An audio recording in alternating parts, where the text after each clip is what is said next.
gloves, oil filter.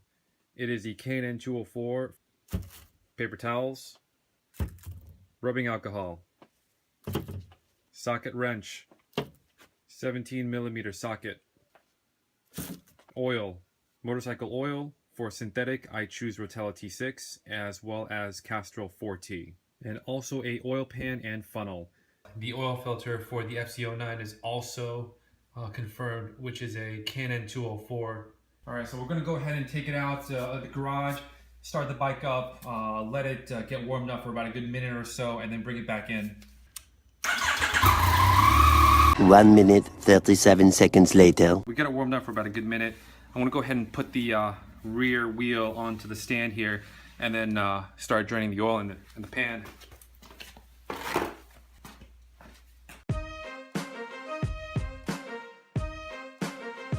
Here's a brand new oil filter, and also don't forget, if you do change your filter, remember that you always want to use the clean oil, synthetic or the dyno one, and gently grab a little bit of oil and then lightly just rub around the O-ring on the outside of the oil filter. But we'll get to that in a second.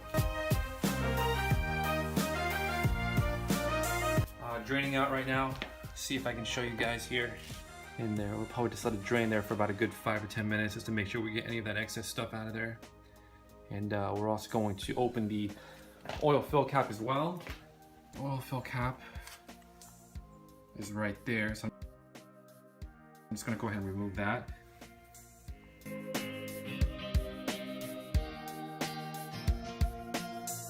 And also what I do like to do is actually clean the oil fill cap. I use just regular isopropyl rubbing alcohol. Just clean the oil fill cap of all the excess oil in there along the cap, and also with the gasket and the drain bolt as well. Drain bolt as well.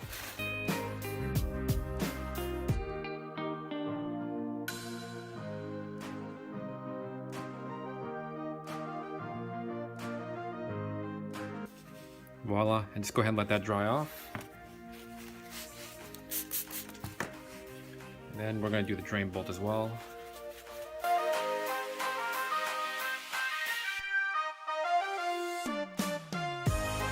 And the next thing is to get the oil filter out and let that one drain.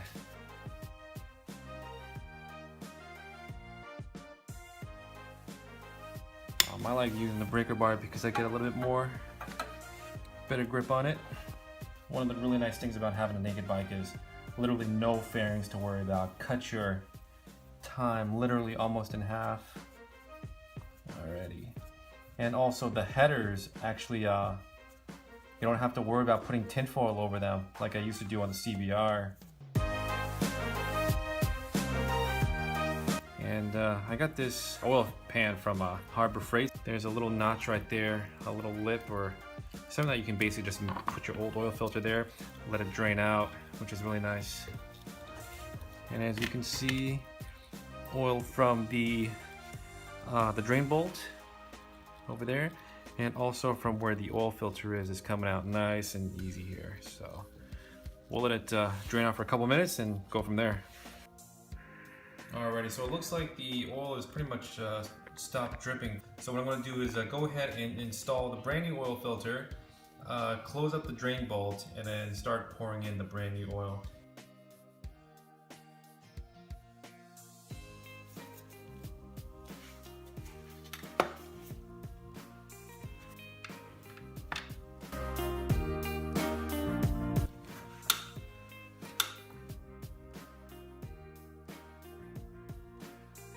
Basically what I like to do is I like to use a Q-tip here, get a little bit of oil, and just slowly apply small amounts.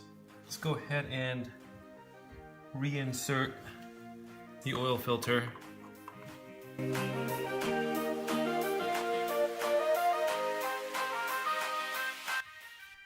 just go ahead and hand tighten.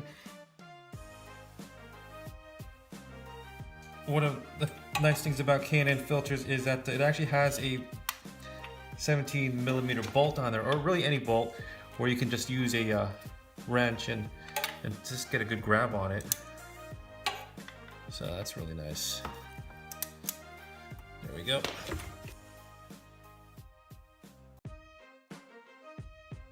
And then once you start the bike up with a little bit of pressure, it'll basically create a good seal, and you should be good to go.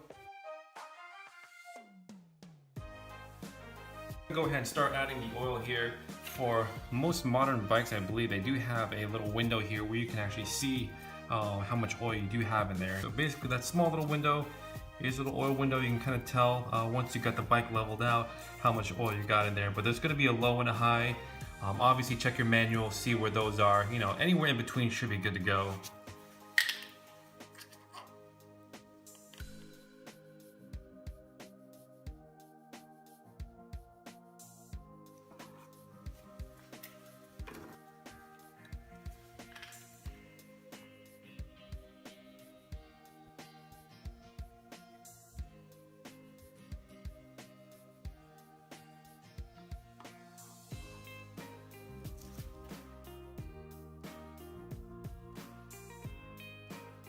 The oil is pretty much at the very top there, but that doesn't necessarily mean that you have too much oil in there.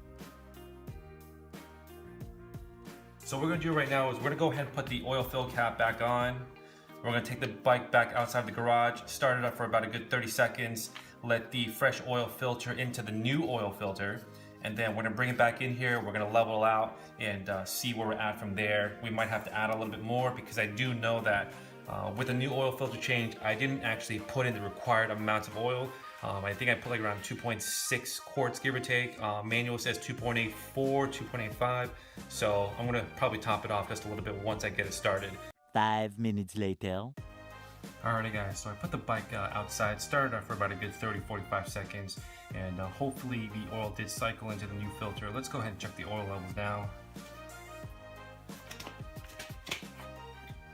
Try to get it as even as possible, and as you guys can probably see, it's pretty much well above the low hash mark there, so I think we're looking pretty good. I am doing this one man here. If you do use a rear stand, you're not going to get that much of a level or actually any oil at all, but I want to say we're actually doing pretty good. What I'm going to do is probably going to add just a tad bit, a little bit more oil. Alrighty guys, that pretty much concludes the oil change with the filter as well on the 2016 Yamaha FZ09. It's been a blast so far. You know, a lot of people say like this bike has a lot of torque, you know, popping wheelies all day. But in my opinion, you know, I'm not really into that. I just want to enjoy the ride and just have a good time out there. You know, don't want to do anything too fancy at all on the road. So yeah, I think the FZ09 is definitely going to be you know, one of those bikes that are going to be here to stay. That pretty much concludes the oil change with the filter on the 2016 Yamaha FZ09. Ride safe out there, guys, and of course, if you don't ride out there, be mindful. Make sure you do check your blind spots and your mirrors for us motorcycle riders, and see you in the next one. Take it easy.